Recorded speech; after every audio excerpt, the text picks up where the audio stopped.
ఈ రోజున చాలా మంచి శుభదినం అని చెప్పి రాష్ట్ర ప్రజలకు అందరికీ కూడా తెలియజేస్తా ఉన్నాను. ఎందుకంటే ఈరోజు జగన్మోహన్ రెడ్డి గారు రిలీజ్ చేసినటువంటి మేనిఫెస్టో చూస్తే ప్రతి సామాజిక వర్గానికి కూడా ప్రతి మనిషికి కూడా ఏదో ఒక రకంగా లబ్ధి చేకూరేలా ఉన్నటువంటి పరిస్థితి మనందరం చూస్తూ ఉన్నాము. ఈ మేనిఫెస్టోలో ప్రతి అంశం కూడా క్లియర్గా మెన్షన్ చేసిన పరిస్థితి ఉంది. అదే టీడీపీ వాళ్ళు మేనిఫెస్టో ఇస్తే ఎట్లా ఉంటుందంటే ఏది క్లియర్గా ఉండదు, ఏది అడ్డదిడ్డంగా ఉంటాయి. అందువలన మన మేనిఫెస్టోకి చాలా ప్రేక్షకాదరణ పొందిందని చెప్పి తెలియజేస్తా ఉన్నాను. ఈ మేనిఫెస్టోలో ముఖ్యంగా వైద్య రంగానికి కానీ విద్యారంగానికి కానీ అవ్వాతాతలకు కానీ పెద్దపేట ఇచ్చినటువంటి పరిస్థితి మనందరం గమనిస్తూ ఉన్నాం.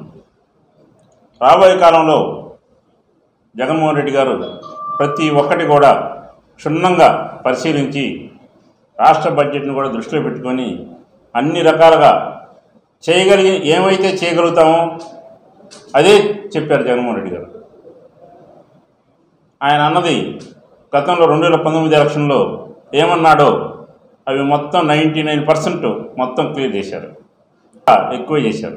రోజున జగన్మోహన్ రెడ్డి గారు ఇచ్చిన మేనిఫెస్టోలో కూడా సేమ్ అలాగే ఏమైతే చేయగలుగుతామో ఖచ్చితంగా చేయగలిగే పరిస్థితి ఉన్నది చేసి మేనిఫెస్టోలో పొందుపరచడం జరిగింది.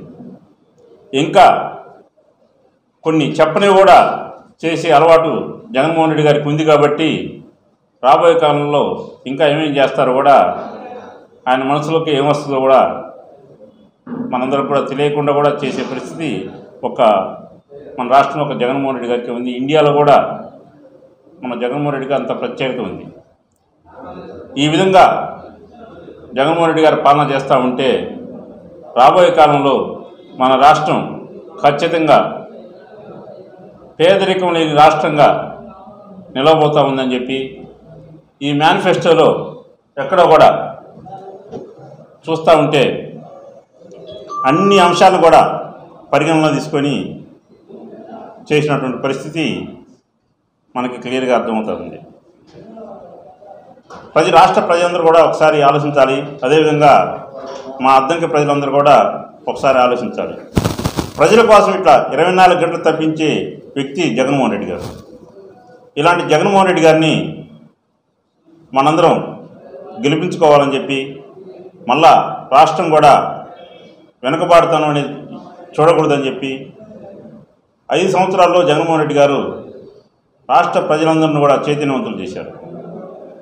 ఏమాత్రం పొరపాటున రాంగ్ స్టెప్ వేస్తే మనం ఎవరైనా సరే రాష్ట్రం అధోగతి పాలవుతుందని చెప్పి తెలియజేస్తా ఉన్నాను.